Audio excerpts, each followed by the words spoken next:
श्री स्वामी समर्थ. जय जय स्वामी समर्थ. माझ्या स्वामी कृपा चॅनलमध्ये सर्वांना नमस्कार. स्वामी महाराजांच्या कृपेने तुमच्या सर्व चांगल्या इच्छा पूर्ण होत आणि आजचा दिवस सर्वांना शुभ जावो ही स्वामी महाराजांच्या चरणी प्रार्थना करते आणि आजच्या या नवीन व्हिडिओला सुरुवात करते. श्री स्वामी समर्थ. तारक मंत्राचे तीर्थ कसे करावे, त्याचबरोबर या तीर्थाचा उपयोग नक्की कसा करावा, त्याचबरोबर या मंत्र कधी म्हणावा हे मी या व्हिडिओत सांगणार आहे. बघा, प्रत्येक माणसाच्या आयुष्यात ह्या काही ना काही समस्या, सुख दुःख हे प्रत्येकाच्या आयुष्यात असतं.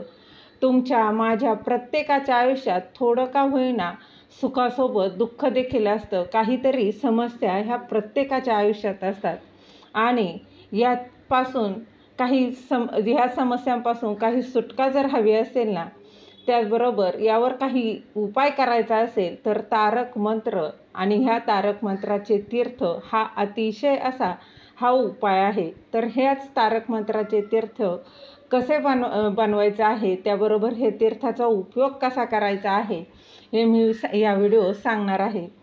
बघा, घरातील कितीही कटकटी असतील, भांडणं असतील, नवरा बायकोंचं जमत नसेल, अगदीच दोघांचा पार घटस्फोटावर आलेला असेल, सतत पती पत्नीमध्ये वाद होत असतील, त्याचबरोबर पतीला जर बाहेरचा नाद लागलेला असेल, त्याचबरोबर नेहमी आजारपण असेल, नेहमी काही ना काही दुखणं चालू असेल आणि त्यानंतर काही मानसिक त्रास जर होत असेल, माणूस डिप्रेशनमध्ये जात असतो, तर या त्रासापासून, या सर्व समस्या, या अडथळ्यांपासून दूर व्हायचं असेल ना, तर यावर एकच उपाय आहे, तो म्हणजे तारक मंत्र आणि या तारक मंत्राचे तीर्थ. तर हा तारक मंत्र म्हणजे आपल्या स्वामी महाराजांनी आपल्या भक्तांना दिलेलं एक प्रकारचं हे वचन आहे. त्यामुळे या तारक मंत्रामध्ये अतिशय अशी शक्ती आहे. तर याचा उपयोग कसा करायचा आहे, हे तीर्थ कसे बनवायचे आहे, जेणेकरून तुमच्या ज्या काही समस्या असतील त्या याने दूर होणार आहेत. तर सर्वात आधी काय करायचं आहे, बघा, तुम्ही एका ग्लासात देखील पाणी घेऊ शकता, पेल्यामध्ये पाणी घेऊ शकता, अगदी पातेल्यात देखील पाणी घेतलं तरी देखील चालणार आहे. तुम्ही तांब्याच्या भांड्यात जरी पाणी घेतलं तरी चालणार आहे. स्टीलच्या घ्या, काचेच्या घ्या, जे तुमच्याकडे अवेलेबल आहे ना त्यात तुम्हाला पाणी घ्यायचं आहे. त्यानंतर स्वामी महाराजांचा फोटो किंवा मूर्ती असेल त्यासमोर शुद्ध तुपाचा एक दिवा लावायचा आहे आणि त्यानंतर अगरबत्ती लावायची आहे. आसन घ्यायचं आहे, त्या आसनावर तुम्ही बसायचं आहे आणि तो पेला किंवा तुम्ही जो काही ग्लास घेतलेला आहे तो तुम्हाला स्वामींसमोर ठेवायचा आहे. त्यांना मुजरा करायचा आहे, हात जोडून विनंती करायची आहे.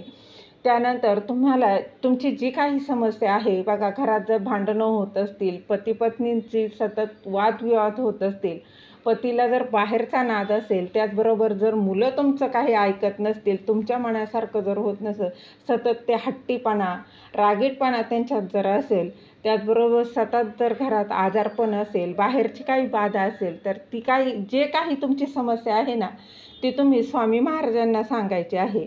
आणि त्यानंतर तुम्हाला हे संकल्प करायचा आहे. तुम्ही हे 11 दिवसाचं तीर्थ करणार आहात, 21, कितीही तुम्हाला जेवढे शक्य आहे ना तो आधी तुम्ही संकल्प करायचा आहे. 11 दिवसासाठी मी करते, 21, 51, जेवढ्या दिवसाचा करणार आहात ना ते तुम्ही सांगायचं आहे आणि तो संकल्प करून तुम्हाला हा तारक मंत्र जो आहे तो म्हणायचा आहे. तर तारक मंत्र म्हणताना बघा, जी अगरबत्ती तुम्ही लावणार आहात ना तर त्याची खरं तर विभूती ही त्या पाण्यात पडली पाहिजे. या प्रकारे ते ग्लास ठेवायचं असतं, पण हल्ली या केमिकलयुक्त अगरबत्ती आहेत, त्यामुळे तसा वापर न करता बघा तुम्हाला काय करायचं आहे, तुम्ही जर ग्लास घेतला असेल, त्या ग्लासामध्ये जर तुम्ही पाणी घेतलं असेल ना त्यावर तुम्ही उजवा हात पालथात तुम्ही त्याच्यावर ठेवायचा आहे आणि तुम्हाला तारक मंत्र म्हणायला सुरुवात करायची आहे.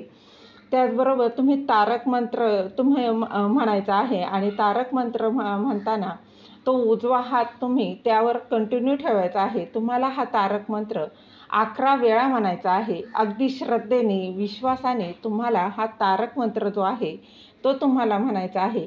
अतिशय ताकद या तारक मंत्रामध्ये. या तारक मंत्राचं तीर्थ बनवताना वेळ मात्र तुम्ही निश्चित एकच वेळ कायम पाळा.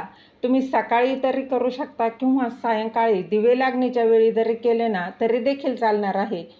तर हा तारक मंत्र बघा, तुम्ही अगदी यूट्यूबला देखील लावलात तरी देखील चालणार आहे. तुम्ही वाचला 11 वेळा तरी चालणार आहे. तुम्हाला गुगलवर देखील सहज हा तारक मंत्र मिळून जाणार आहे. तर बघा, काहीसा तारक मंत्र असा आहे.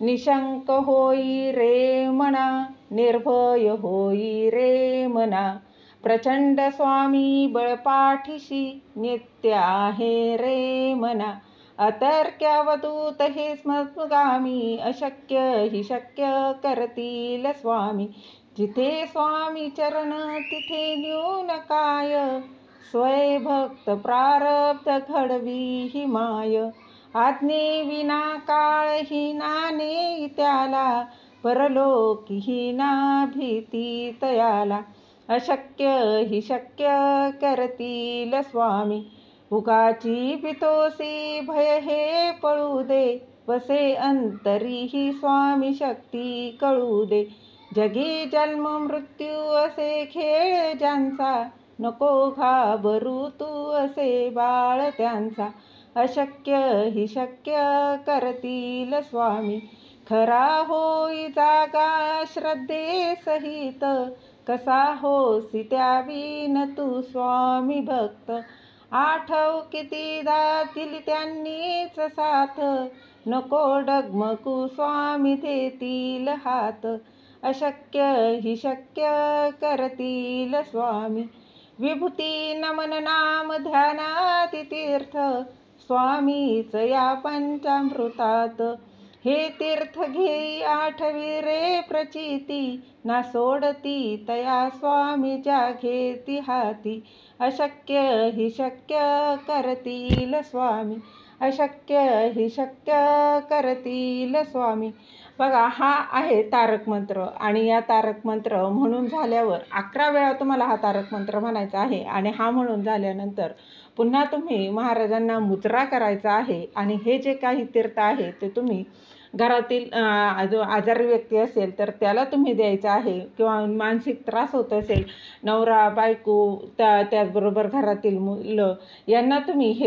तर बघा, तुम्ही जर मुलासाठी हे तीर्थ बनवलं असेल ना तर तुम्ही हे तीर्थ त्या मुलाला द्यायचं आहे, किंवा जर नवऱ्यासाठी केलेलं असेल, जो काही तुम्ही संकल्प केलेला आहे त्यासाठी, आजारी व्यक्तीसाठी जर संकल्प केला असेल तर त्या आजारी व्यक्तीला तुम्ही हे तीर्थ, म्हणजे हे पाणी जे आहे ते पाण्यात मिक्स करून तुम्ही हे तीर्थ दिलं तरी चालणार आहे.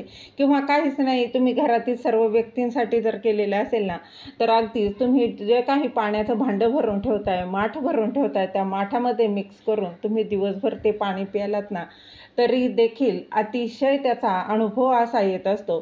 तुम्ही करून बघा, याचा अनुभव हा तुम्हाला 3 दिवसातच यायला सुरुवात होणार आहे. करताना अगदी श्रद्धेने, स्वामींवर अतिशय विश्वास, तुमचा दृढ विश्वास हवा. तुम्ही फक्त करायचं आहे म्हणून करू नका. जेव्हा तुमचा पूर्ण विश्वास जर असेल ना तर करून बघा, त्याचा अनुभव हा येतोच येतो. तर त्याचबरोबर याने तुमची सकारात्मक ऊर्जा तुम्हाला तयार होणार आहे. तुमच्या शरीरात जी काही नकारात्मक, जी काही निगेटिव्हिटी आहे ना ती याने बाहेर जाणार आहे. यामुळे तुमचं मन शांत होणार आहे.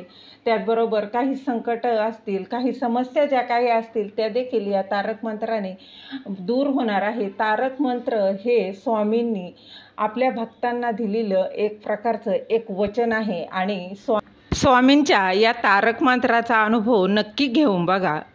झालेली सेवा महाराजांच्या चरणी रुजू करते. दिलेली माहिती तुम्हाला आवडली असेल तर लाईक करा, शेअर करा, सबस्क्राईब करायला विसरू नका. श्री स्वामी समर्थ. जय जय स्वामी समर्थ.